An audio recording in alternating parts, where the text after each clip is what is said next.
Hi, I want to show you an overview of how to approach CSI, and we can discuss what you feel is the best way to approach the issue after them. Here is what we know we should do. To succeed in the world of car dealerships and in business in general, we believe that the three-legged stool is the best we can do. As soon as one of the three legs is off balance, the bench of success is off balance too. The first leg is the financial one. If all I do is talk numbers, hours sold per work order, gross profit, inventory turnover rate to my employees, or if, on the contrary, I hide all the information from them, that makes the leg of my stool longer or shorter. The second leg is customer satisfaction. If I don't allocate the resources and coaching needed to serve my customer well, I'm not creating loyalty and the stool is still out of balance. And finally, there is the employee commitment leg.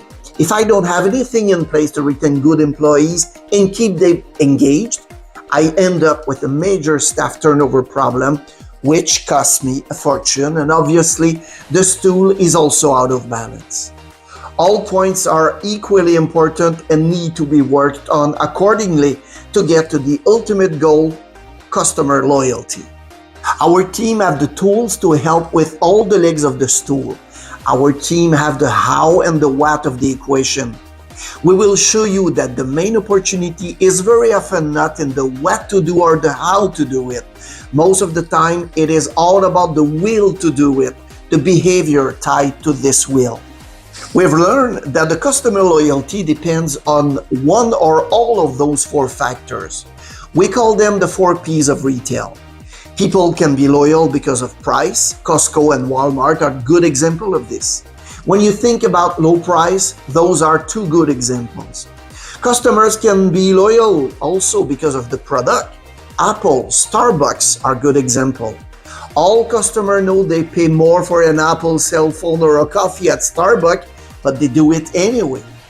And finally, people can be loyal to a company because of its people and processes. The person they see when the customer get there and how they do their business.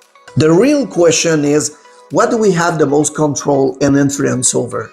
Do I control the price in the automotive world? Not really, except that the price will always go down. So what happens if I lower my price? I lose my profit margin and ultimately it will affect my paycheck. So I don't have much control over price. Do we have influence or control over the product in the automotive industry? The car is as it is, the part is as it is, and the maintenance program or extended warranty are as they are.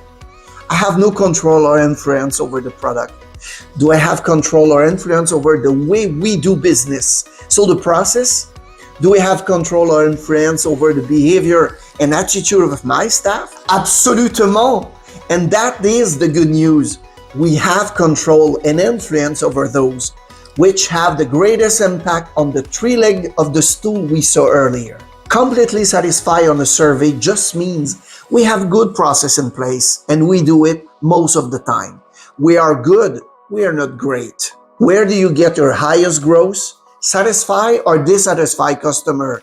Similarly, if you have a customer who is dissatisfied and you go back and look at the deal, was there any gross in it? In most cases, no. In every store we look at, it's the engaged customer who comes back most often and provides the highest grosses. It does not have to be like that. Apple customers are so loyal, they make excuse for product that break or don't work right. They have an emotional attachment to the brand beyond reason. Some stores have customers that will defend them if they hear negative feedback, or they will excuse them if something went wrong.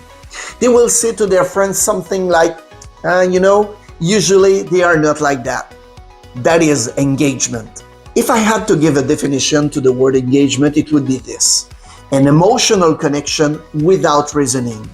Unless I'm mistaken, everyone wants to do business with someone who will offer these 4 elements: the trust, the respect, the transparency, and the relationship. Engagement is a good business plan. On this chart, you have 3 kinds of customers. The new one, he does not know you and you don't know them.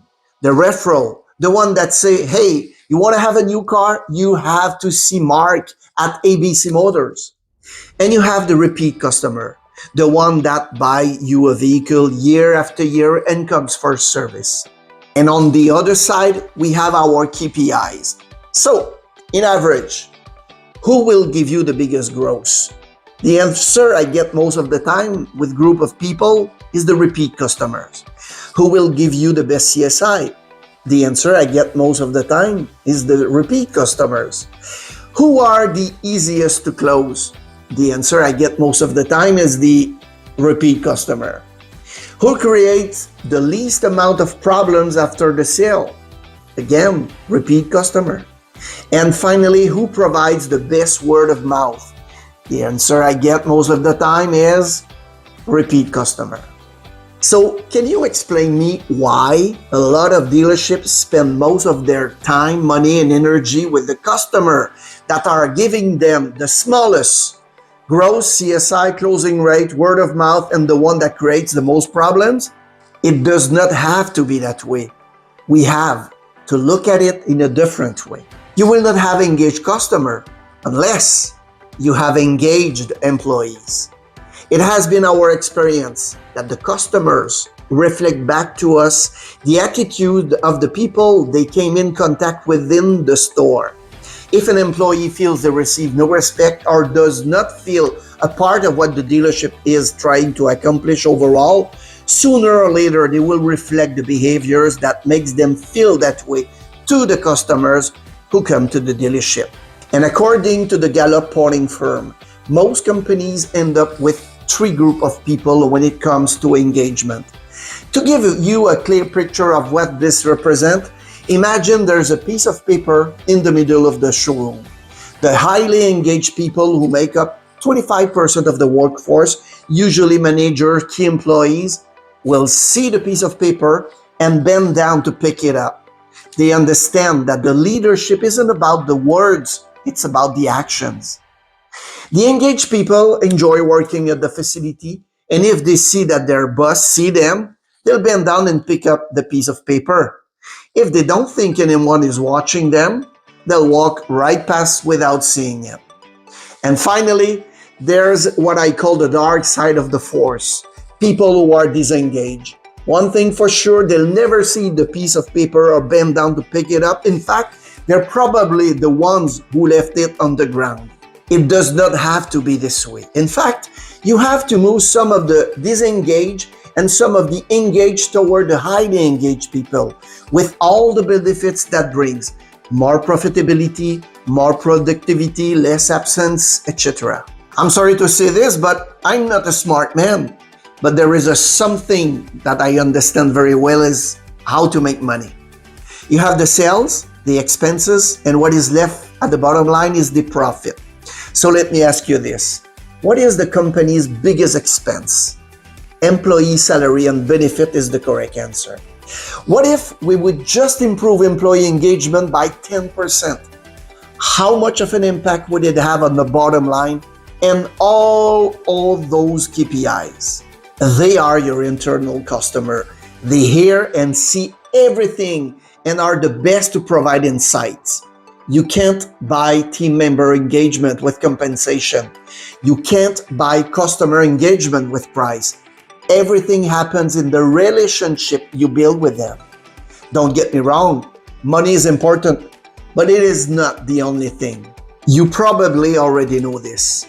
Managers account for almost 70% of all factors that impact employee engagement. Another way to say this is that if you were to take all of the other factors that affect how employees feel about working in your store, where you are located, compensation, building, software, etc., and add them all together, they account for less than half the impact that the manager has in creating an engaged workforce. Many of you have seen significant changes in the department simply by changing managers while keeping employees, facilities, and inventory level the same. So a lot of what we're going to talk about here will focus on managers and how they impact what is happening in the work unit.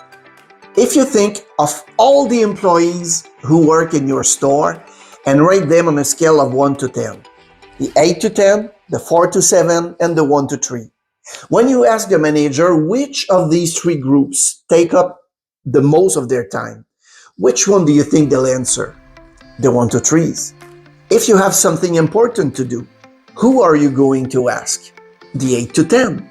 So if I'm working in this environment and I'm performing well, you're not going to talk to me that much and you're going to give me the hardest job.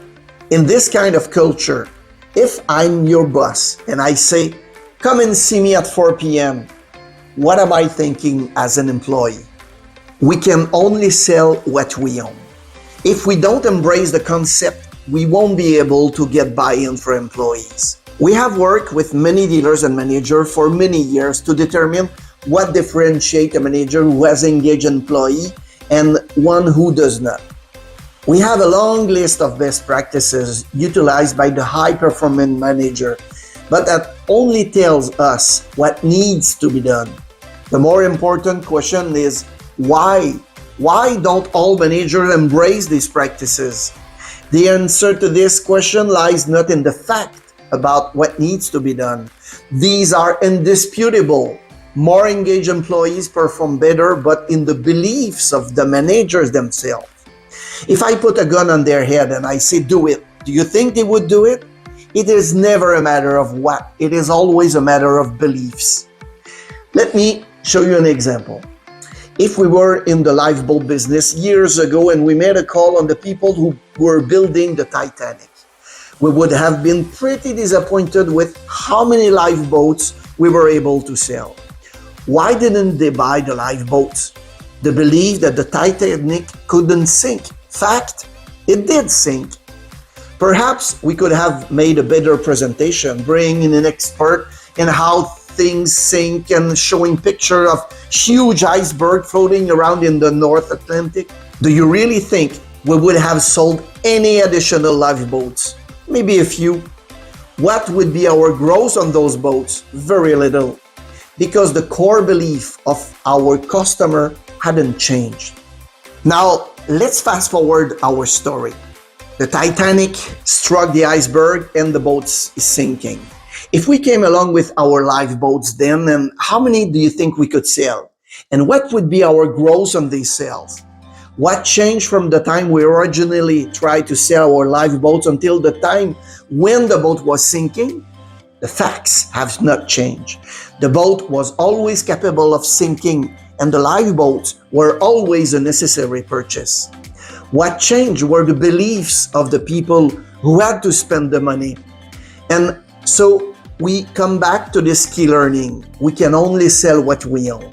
If we do not believe that customer engagement will be necessary to our success in the future, then we will not do the things required to achieve that engagement.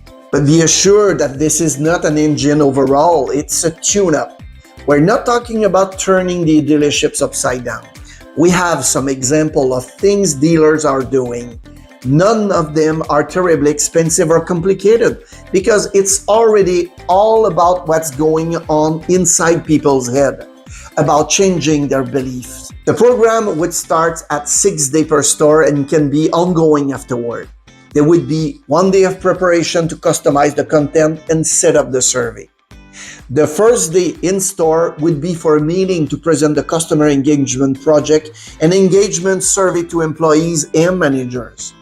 The second day would be used to present the survey results and coach the managers on it to improve their engagement level from their employees.